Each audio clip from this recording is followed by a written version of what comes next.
Hello friends, welcome back to my YouTube channel shadows of the unknown. आज की एक और कहानी, एक ऐसी कहानी जो हमारा खुद का एक्सपीरियंस था। तो कहानी शुरू करते हैं। ये कहानी है कि जब हम 2010 में हम सहारनपुर से गाज़ियाबाद आए थे। तो गाज़ियाबाद जब हम आए तो हम वहाँ पर रहने के लिए रूम्स देख रहे, मतलब फ्लैट देख रहे थे।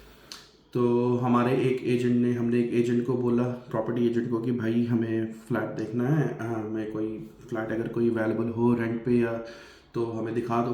तो उसने कहा ठीक है, एक फ़्लैट है। तो हमने कहा ठीक है, चलो देखते हैं चल के। तो हम देखने गए। तो हम जब वहाँ पे गए, घर के अंदर जो वहाँ का ओनर था, ठीक है, तो उस ओनर की ना दोनों टांगें नहीं थी नीचे की, और उसमें बैंडेजेस लगी हुई थी। तो वो आया और ऐसा लग रहा था कि रिसेंटली ही कुछ हुआ है। तो हम गए, हमने पूछा कि भाई कैसा है फ्लैट। तो वो कह रहे कि अभी ये रिसेंटली ही मूव हुए थे यहाँ पे, मतलब कोई 5-6 महीने ही होंगे ने। तो अब ये जा रहे हैं। तो हमने उनको पूछा भाई क्यों जा रहे हो यहाँ से। तो कह रहे कि हमारा तो कहीं और हो गया, तो अब हम यहाँ, हमारा थोड़ा दूर हो गया है, ऑफिस की वजह से यहाँ पे दूर पड़ रहा है, तो इसलिए हम यहाँ से मूव आउट कर रहे हैं। तो हमने कहा ठीक है। तो जो मेरी मम्मी हैं उनको ना बहुत सेंसिटिव हैं, ऐसी मतलब सुपर नेचुरल चीज़ों की बहुत ज़्यादा सेंसिटिविटी है उनको। तो मम्मी कहने लगी कि यार वहाँ पे खड़े होकर ना एक अजीब सी बदबू सी आ रही थी, मतलब गंद। मतलब एक चीज़ होती है कि जो कोई चीज़ खराब है, ये ना, कि चलो खाना है या सॉक्स की, कुछ वैसी बदबू जो होती है जो फिजिकल टाइप की होती है। मम्मी को कुछ अजीब सी ही बदबू आ रही थी उस घर में, अजीब सी गंद सी होती है जो। तो मम्मी कहने लगी कि वहीं पे मम्मी ने मकान मकान देखा, तो मम्मी कहने लगी यार बड़ा अजीब सा लग रहा है, कंधे भी भारी भारी से लग रहे हैं, यहाँ पे एक अजीब सी गंध आ रही है। तो मैंने कहा यार मम्मी ऐसी होगा यार। मम्मी, कई बार क्या होता है कि जो इंडिया में जो फ्लैट्स वगैरह बनते हैं ना, तो वहाँ पे सर्कुलेशन कई बार नहीं होता, सीलन बहुत ज़्यादा आती है, तो उसकी वजह से उसकी भी गंध होती है। मैंने कहा हो सकता है आपको उसकी आ रही हो। मैंने कहा हमें तो नहीं आई, ना पापा को आई ना मेरी बहन को आई, लेकिन मम्मी को आ रही थी गंध। तो मम्मी कहने लगी कि यार ये ठीक नहीं है। तो मम्मी ने एजेंट को बोल दिया कि भाई साहब ये ना ठीक नहीं लग रहा, कोई और दिखाओ। तो हम वहाँ से निकल गए। तो उसने बोला, एजेंट ने, कि देखो ये सस्ते में मिल जाएगा आपको, और आपको टेंशन नहीं लेनी पड़ेगी, ये तो सब कुछ यहाँ पे देखो, यहाँ से भाई साहब की, मतलब पापा की जॉब भी वहाँ से बहुत नज़दीक है, सब कुछ बढ़िया है, आप यही ले लो। तो एजेंट हमें पुश करने लगा।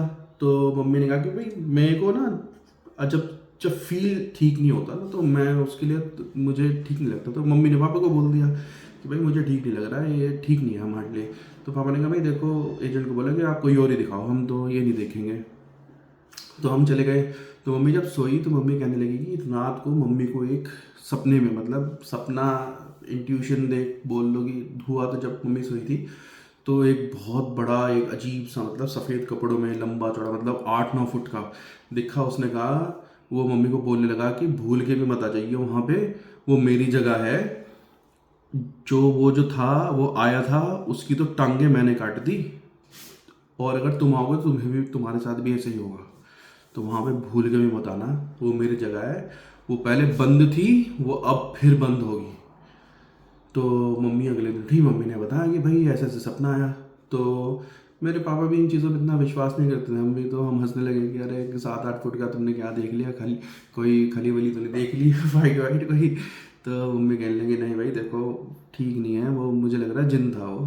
तो ये जो, जब पीछे पड़ जाते हैं ना, तो जिस जगह के लिए, जिस जगह को ये घेर लेते हैं, वहाँ से इन्हें निकालना मुश्किल है, और उनकी जगह है भाई, हम नहीं जाएंगे।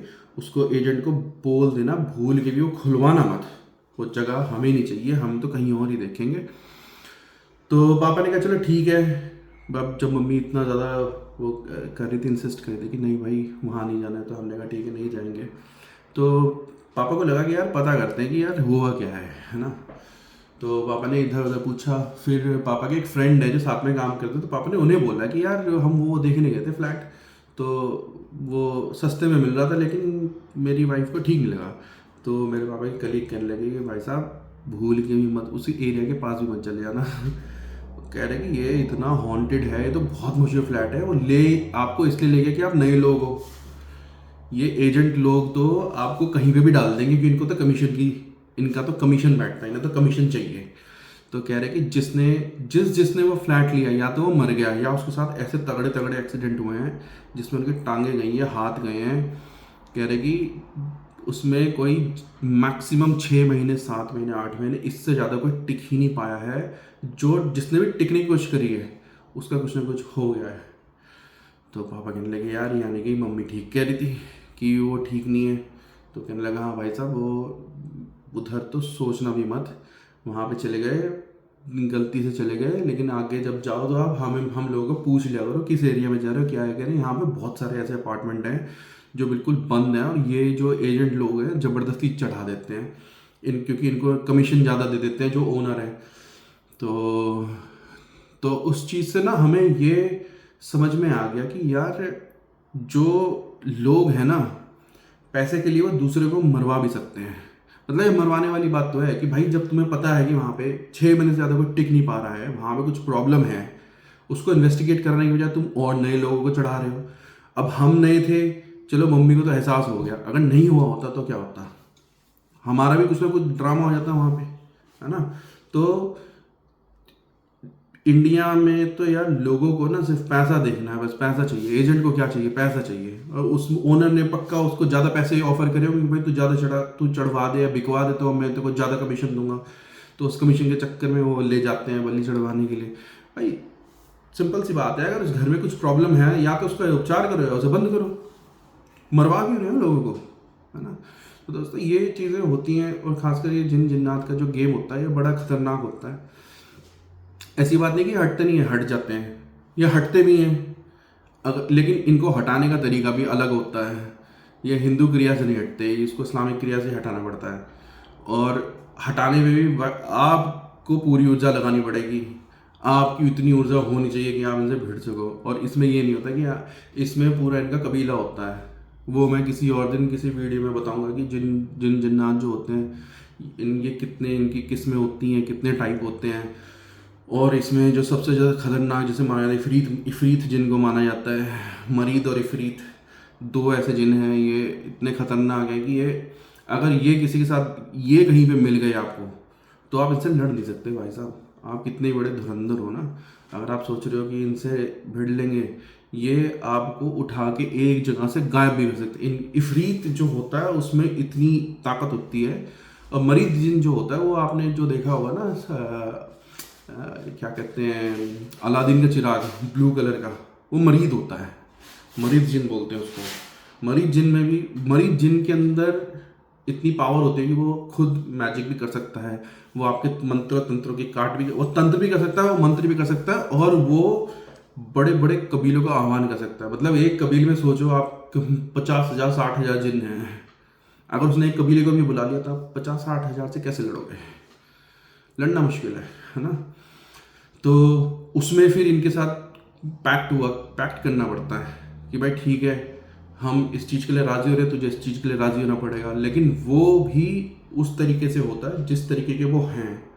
मतलब अगर वो मरीद जिन, अगर वो मुसलमान हैं तो उसको इस्लाम के तरीके से ही टैकल करा जा सकता है, उसे आप हिंदू तरीके से टैकल नहीं कर पाओगे, है ना।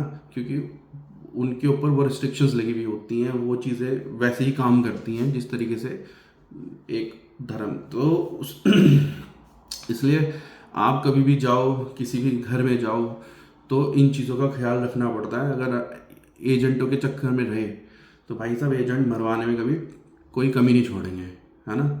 तो किसी भी घर में जाओ तो वहाँ पे पहले जाने से पहले अड़ोस पड़ोस में पता करो, किसी जान पहचान से पता करो कि भाई ये घर ठीक है, ये क्यों जा रहे हैं। अगर कोई बहुत जल्दी घर छोड़ के जा रहा है तो उसके पीछे कोई ना कोई रीज़न ज़रूर होगा, तो वो रीज़न पता करो, रीज़न क्या है। ऐसा तो नहीं है कि वो इस वजह से भाग रहे हैं क्योंकि घर उसे उन्हें रहने नहीं दे रहा, है ना। अगर घर के अंदर प्रॉब्लम है फिर तो भाई अलर्ट हो जाओ। अगर आपको पता है ये चीज़ें हैंडल कैसे करनी है तब तो जाओ, लेकिन वो भी रिस्क है। आप जानते भी हो कि ये चीज़ें हैंडल कैसे करनी है, फिर भी आपको ये नहीं पता कि कितनी इंटेंसिटी की चीज़ है वहाँ पे। अगर वो इंटेंसिटी कम दिखा रहा है और आप पहुँच गए और आपको दबोच लिया वो भी फंसने वाली बात है ना। तो इस चीज़ की आपको नॉलेज होनी चाहिए। अगर आपको सिर्फ नॉलेज है कि चलो यार भूत प्रेत है, इनसे डील करना आता है आपको, आपने थोड़ी बहुत ही साधनाएँ करी हैं तो चलो आप झेल लोगे, भाई साहब साधनाओं का काम नहीं है झेलना इन मरीद अफरीत को इनके लिए तो आपको प्रॉपर तरीके से पूरा जो इसका एक सिस्टम होता है झेलने का, तो उनको किस तरीके से समझाया जाता है, उनको किस तरीके से भोग लगता है, वो क्या खाते हैं, उनको क्या देना पड़ता है, वो सब आपको सीखना पड़ता है।